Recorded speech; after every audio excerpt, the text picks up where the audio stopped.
अरे बच्चों, आज हम आप लोगों के समक्ष संख्या पद्धति का तीसरा वीडियो लेकर के उपस्थित हैं।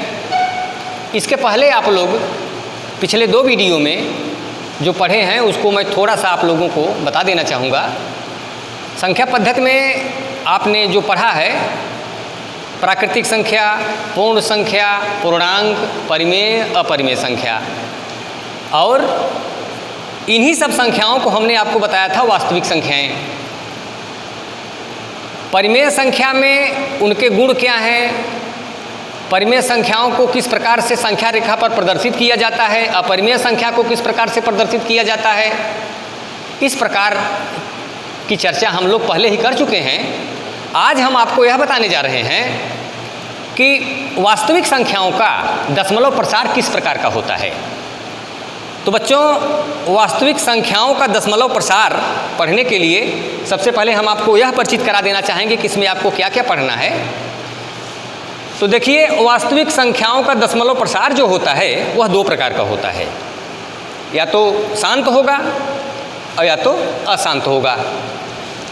शांत का अर्थ बच्चों टर्मिनेटिंग और अशांत का अर्थ होता है नॉन टर्मिनेटिंग। तो टर्मिनेटिंग का अर्थ ये होता है कि ऐसी परिमेय संख्याएं या ऐसी वास्तविक संख्याएं जिनके अंश में अगर हम हर से भाग देते हैं तो दशमलव के एक निश्चित संख्या के बाद शेषफल हमको शून्य प्राप्त हो जाता है। तो ऐसी संख्याओं को हम शांत दशमलव अर्थात टर्मिनेटिंग डेसिमल नंबर्स कहते हैं। उदाहरण के लिए जैसे अभी हम बात करेंगे, हम दिखा दे रहे हैं आपको। जैसे अगर यहाँ हम लिख दें 1/2, तो 1/2 आप देख रहे हैं, एक में जब 2 से भाग देंगे तो बार तो जाएगा नहीं, पहले दशमलव बढ़ाएंगे, 0, 2 × 10, यहाँ आपको 0 प्राप्त हो गया। तो एक अंक के बाद ये टर्मिनेट हो गया, 0 हमको प्राप्त हो गया। या दूसरा उदाहरण देखिए, जैसे 3 अगर हम लिख दें 3/10, तो इसमें भी जब हम 3 में 10 का भाग देंगे तब भी 0.3 आ जाएगा। अगर 1/8 लेते हैं तो इसमें जब हम 1 में 8 का भाग देंगे तो भाग देकर हम आपको दिखा रहे हैं 0.0, 8 × 8, 2, 0, 8 दूनी 16, घटाएंगे 4 आएगा, फिर 0 करेंगे, 8 × 5 = 40, ये भी देखो 0 आ गया। यह 3 अंक पर टर्मिनेट हो गया, अर्थात ये 0.125 आ गया। यहाँ 1 अंक पर 0 हमको प्राप्त हुआ शेषफल, यहाँ 3 अंक पर प्राप्त हुआ। इसी तरीके से जो ऐसी संख्याएं होती हैं कि दशमलव के एक निर्धारित अंक के बाद शेषफल हमको शून्य प्राप्त हो जाता है, तो ऐसी संख्याओं को हम, ऐसी वास्तविक संख्याओं को या ऐसी परिमेय संख्याओं को हम शांत दशमलव संख्या कहते हैं। यहाँ आपने देखा, उदाहरण के लिए अगर हम लिख देना चाहेंगे तो 1/2, 3/10, 1/8, इस तरीके की जो संख्याएं हमको प्राप्त होती हैं उनको हम शांत दशमलव कहते हैं। अब तो कुछ संख्याएं ऐसी भी होती हैं जो दशमलव के बाद कितना भी आप भाग करते जाइए वो समाप्त ही नहीं होंगी। जैसे अगर हम आपको उदाहरण देना चाहें तो अगर हम यहाँ ले लें 2/3, तो 2/3 अगर हम देखो बच्चों, 2 में जब 3 का भाग देंगे, 0.0, 3 × 6 = 18, 2 = 20, फिर 0 करेंगे, फिर 3 × 6 = 18, फिर 2 = 20, तो ये 2 लगातार आएगा, ख़त्म नहीं होने वाला है। और यहाँ भी एक देखो अंक बार बार रिपीट हो रहा है, तो 6 × 6 इसका कोई अंत नहीं होने वाला है। तो हम इसको कह सकते हैं, जो इसको प्रस्तुत करने का जो विधि है, जहाँ से ये अंक बार बार रिपीट हो रहा है, दोहराया जा रहा है, वहीं पर हम बार लगा देते हैं। 0.6 के ऊपर बार लगा देंगे तो यह 0.6 बार पढ़ा जाता है, और इसका अर्थ होता है यही जो यहाँ पर हम लिख रहे हैं 0.66666। अब ये इसका कोई अंत नहीं है। ऐसी संख्याओं को हम अशांत आवर्ती संख्या कहते हैं। यहाँ पर देख रहे हैं कि एक ही अंक बार बार रिपीट हो रहा है, तो एक जैसे यहाँ आपको ये 2/3 प्राप्त हुआ, यहाँ हमने लिखा है 2/3, ये 1/3, 1/7 यहाँ हमने लिखा है। तो 1/7 जब आप देखेंगे, अगर हम 1 में 7 का भाग दे रहे हैं तब देखिए क्या प्राप्त होता है। 1 में जब 7 का भाग देंगे तो पहले दशमलव यहाँ ले जाएंगे, 0, 7 1 का 7, 3 10, 0, 7 चौक 28, 2 30, 0, 7 दूनी 14, 26, 0, 7 8 56, 10 में 6 गए 4, 0, 7 5 35, फिर 5 प्राप्त हुआ 0, 7 7 49, 1 50। ये देखो शेषफल आ गया 1। जो हमने यहाँ पर ये जो आपका ये अंश था उतना फिर शेषफल में आ गया। तो इसका मतलब ये हुआ कि यह जो आया हुआ है फिर आगे वही 1 4 2 8 5 7 भाग अगर हम और नीचे ले जाएंगे तो ये फिर से हमको 1 4 2 8 5 7 प्राप्त होगा। बार बार यही संख्या आती जाएगी। तो इसको जब हमको प्रस्तुत करना होगा तो हम कह सकते हैं 0.1 4 2 8 5 7 और यहाँ हम पूरे पर बार लगा देंगे। उस पिछले वाले जो हमने आपको उदाहरण बताया था केवल एक ही अंक बार बार रिपीट हो रहा था, केवल एक अंक की पुनरावृत्ति हो रही थी, तो एक अंक पर हमने बार लगाया था। यहाँ आप देख रहे हैं 6 अंक की पुनरावृत्ति हो रही है। यह एक निर्धारित पैटर्न प्राप्त हो गया है आपको। एक ही अंक, पिछले में एक ही अंक बार बार रिपीट हो रहा था, यहाँ पर ये 6 अंकों का एक पैटर्न प्राप्त हो गया।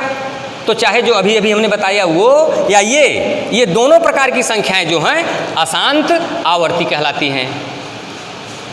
अब जो यहाँ आप अशांत अनावर्ती देख रहे हैं तो बच्चों ऐसी संख्याएं जिसमें न तो दशमलव के बाद न तो किसी संख्या का बार बार आवृत्ति होती है और न ही कोई निर्धारित प्रारूप या पैटर्न प्राप्त होता है, ऐसी संख्याओं को हम अशांत अनावर्ती संख्या कहते हैं। उदाहरण के लिए जैसे उदाहरण अगर हम आपको देना चाहें अशांत अनावर्ती संख्या की तो बच्चों अशांत अनावर्ती संख्याएं जो होंगी वो इस टाइप की प्राप्त होती हैं। जैसे 0.1 0 1 डबल 0 1 ट्रिपल 0 1 फिर 4 0। तो ये देख रहे हैं यह कोई निर्धारित निश्चित प्रारूप नहीं है। या दूसरी चीज़, दूसरे प्रकार का उदाहरण 1.4 6 2 8 1 7 3 1 4 2। ये भी देखो यहाँ भी ये कोई एक निश्चित न तो प्रारूप प्राप्त हो रहा है न किसी संख्या का बार बार आवृत्ति हो रहा है। ऐसी संख्याओं को हम अशांत अनावर्ती संख्या कहते हैं। यहाँ हम लिख दे रहे हैं जैसे 0.1 0 1 00 1 000 1 40। इस तरीके से ये अशांत अनावर्ती संख्या। दूसरा उदाहरण हमने आपको दिया था 1.4 6 2 8 1 7 4 6 2 8 1 7। ये इस तरह से अगर संख्याएं प्राप्त होती हैं जिनका कोई निर्धारित प्रारूप नहीं है तो ऐसी संख्याओं को हम अशांत अनावर्ती संख्याएं कहते हैं। बच्चों इस आधार पर हम कैसे यह निर्धारित कर सकते हैं कि अब कौन कौन सी संख्या इसमें से परिमेय है, कौन कौन सी अपरिमेय है, तो मैं आपको बता दे रहा हूँ, ध्यान से देखेंगे। यह जो शांत दशमलव वाली संख्याएं आपको प्राप्त हुई हैं, ये आइए बच्चों अभी तक हमने आपको जो बताया उससे संबंधित कुछ अभ्यास के प्रश्न हम आपको बता रहे हैं जिनकी सहायता से आपको प्रश्नावली के प्रश्नों को हल करने में अधिक सहायता प्राप्त होगी। तो जैसे यहाँ हमने लिखा हुआ है कि अशांत आवर्ती दशमलव संख्याओं का परिमेय संख्या के रूप में परिवर्तन। तो बच्चों एक तो आपने शांत पढ़ा था, शांत दशमलव वाली संख्याएं भी परिमेय होती हैं। यह अशांत आवर्ती जो होता है वो भी परिमेय संख्या होती है। तो ये दशमलव के रूप में यदि दिया गया है तो हम उसको परिमेय संख्या के रूप में किस प्रकार से बदलते हैं, आइए हम अपना उदाहरण के द्वारा आपको बताते हैं। तो इसमें पहला सवाल हल करने के लिए बच्चों सबसे पहले हम क्या करेंगे, हम मान लेते हैं कि माना x बराबर 0.3 बार, या इसको हम इस तरीके से भी लिख सकते हैं x बराबर 0.3333।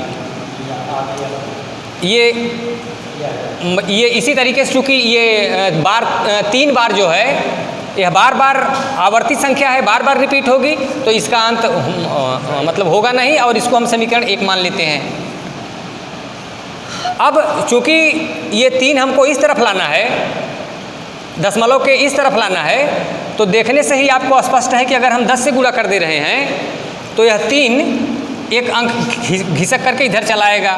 तो यहाँ हम लिखेंगे कि समीकरण 1 के दोनों पक्षों में 10 से गुणा करने पर, दोनों पक्षों में 10 से गुणा करने पर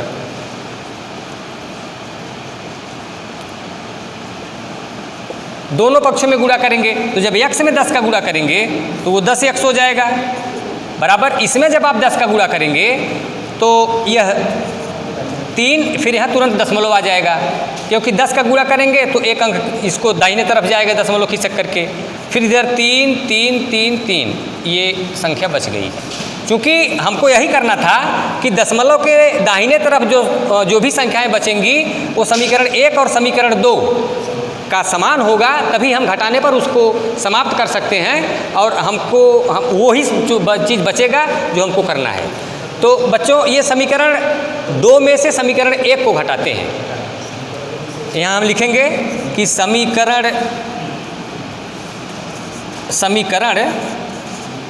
2 से 1 को घटाने पर, तो समीकरण 2 में से जब समीकरण 1 को घटाएंगे तो लेफ्ट का लेफ्ट की तरफ घटाएंगे, राइट का राइट की तरफ घटाएंगे, तो 10x में से जब x घटेगा तो क्या आ जाएगा, 9x आ जाएगा, बराबर। अब यहाँ बच्चों देखिए यह दशमलव के इस तरफ ये 3, ये इनका कोई अंत नहीं है, इधर भी कोई अंत नहीं है, जब हम घटाते हैं तो ये दाहिने तरफ वाला समाप्त हो जाता है। तो यहाँ 3 में से ये 0 जब घटेगा तो 3 आ जाएगा, और ये दशमलव के इधर वाली संख्याएं, दशमलव के इधर वाली संख्याएं यह समाप्त हो जाती हैं। हम इसको लिख सकते हैं 0 0 0 0, क्योंकि ये ख़त्म हो चुका है। ये यहाँ पे डाट डाट डाट कर देंगे और x बराबर हम लिख सकते हैं 3/9। आप जानते हैं कि दशमलव के बाद अगर सब 0 है तो उसका कोई अर्थ नहीं होता है। अब इसको जब हम सरल कर देंगे तो 3 1 का 3, 3 3 का 9, अतः क्या प्राप्त हो गया, x = 1/3। तो यह 1/3 क्या हो गया, अब ये एक परिमेय संख्या हो गई। तो 0.3 बार को अगर हम परिमेय संख्या के रूप में परिवर्तित करेंगे तो वह 1/3 के रूप में प्राप्त होता है। यह आपका उत्तर है। अब आइए हम आपको दूसरा प्रश्न हल करके बताते हैं। इसको बच्चों आप वीडियो रोक करके उतार सकते हैं, कोई दिक्कत नहीं है। अब अगर दूसरे प्रश्न की तरफ हम चलते हैं तो दूसरे प्रश्न में दिया गया है 0.4 और 7 के ऊपर बार लिखा गया है। अब ऐसी संख्याओं को हम कैसे बदलते हैं परिमेय संख्या के रूप में, आइए हम आपको समझाते हैं। ये दूसरा है आपका, इसमें भी वही प्रक्रिया करेंगे। माना x बराबर 0.47 के ऊपर बार रहेगा, या जब इसको हम विस्तृत रूप में लिखेंगे तो ये हो जाएगा 0.477777 डॉट डॉट डॉट। यह जो 7 के ऊपर बार लिखा गया है उसके कारण ये 7 7 7 हम कई बार लिख सकते हैं, इसका कोई अंत नहीं है। यह समीकरण नंबर 1 हो गया। अब बच्चों यहाँ पर हमें क्या करना होगा कि दशमलव के राइट हैंड साइड में हम पहले 4 को इस तरफ लाएंगे पहले स्टेप में। तो पहले क्या करते हैं, 10 से गुणा करते हैं। समीकरण 1 के दोनों पक्षों में 10 से गुणा करने पर, 10 से गुणा करने पर, तो जब गुणा करेंगे तो 10x हो जाएगा, बराबर 10 से गुणा करेंगे तो 0.1 अंक इधर खिसक जाएगा, 4.77777 इस तरीके से प्राप्त होगा। यह समीकरण 2 हो गया। अब दूसरे स्टेप में जब हम करेंगे तो 7 को भी इधर लाएंगे ताकि दशमलव के उधर भी केवल 7 7 ही बचे। जो इधर रिकरिंग हो रहा है, बार बार आ रहा है, वही तीसरे समीकरण में भी बचेगा। तो तीसरे समीकरण में से दूसरे को घटाएंगे तो हमारी संख्या आ जाएगी। तो पुनः हम क्या करते हैं, पुनः समीकरण एक के दोनों पक्षों में, समीकरण एक के दोनों पक्षों में, हाँ, समीकरण एक के दोनों पक्षों में 100 से गुणा करने पर, तो जब 100 से गुणा करेंगे इसमें तो ये हो जाएगा 100x बराबर, चूँकि 2 जीरो इसमें लगा हुआ है तो ये 2 अंक दशमलव ये 7 के उस तरफ चला जाएगा, तो ये 47.7777 इस तरीके से प्राप्त होगा। अब आप देख रहे हैं कि समीकरण 2 और समीकरण 3 को अगर देखेंगे तो समीकरण 2 में दशमलव के दाहिने तरफ 7, यहाँ भी दशमलव 7, अब आपका काम हो गया है। अब अगर आप समीकरण 3 में से समीकरण 2 को घटा देते हैं तो ये दाहिने तरफ वाला, इधर दाहिने तरफ वाला ये समाप्त हो जाएगा, 0 0 0 0 आ जाएगा, और इसमें से हम घटा देंगे तो देखिए किस प्रकार से आता है। तो हम लिखते हैं समीकरण 3 से 2 को घटाने पर, तो ये 100x में से जब 10x घटेगा तो 90x आ जाएगा, और इधर बच्चों 47 में से 4 घटेगा तो 43 आ जाएगा। अब ये दशमलव वाला इधर समाप्त हो गया, उसकी चिंता नहीं करनी है, यहाँ 0 0 0 0 बच जाएगा, डॉट डॉट डॉट। अब x बराबर क्या हो जाएगा, 43 बटे ये 90 हो जाएगा। दशमलव के इधर 0 0 है, उसका कोई अर्थ ही नहीं है, तो x बराबर कितना आ गया, 43 बटे 90, जो कि p बटे q के रूप का है, और अतः यह एक परिमेय संख्या है। तो आपने देखा कि ये 0.47 के ऊपर अगर बार लगा हुआ है तो किस प्रकार से हम बदलते हैं, यह और आ गया 43 बटे 90। इसी प्रकार से बच्चों ये जो तीसरा आप देख रहे हैं 0.001, इसी तरह से आप चाहे तो 3 स्टेप में समाप्त कर सकते हैं, या एक ही स्टेप में जब 1000 से गुणा कर देंगे तो ऐसे ही व्यवस्था आपके पास आ जाएगी जैसा हमने आपको बताया है, जिसे आप आसानी से हल कर सकते हैं। और आप अभ्यास के प्रश्न हल करेंगे, शेष अगले अध्याय में आपको हम फिर बताएंगे।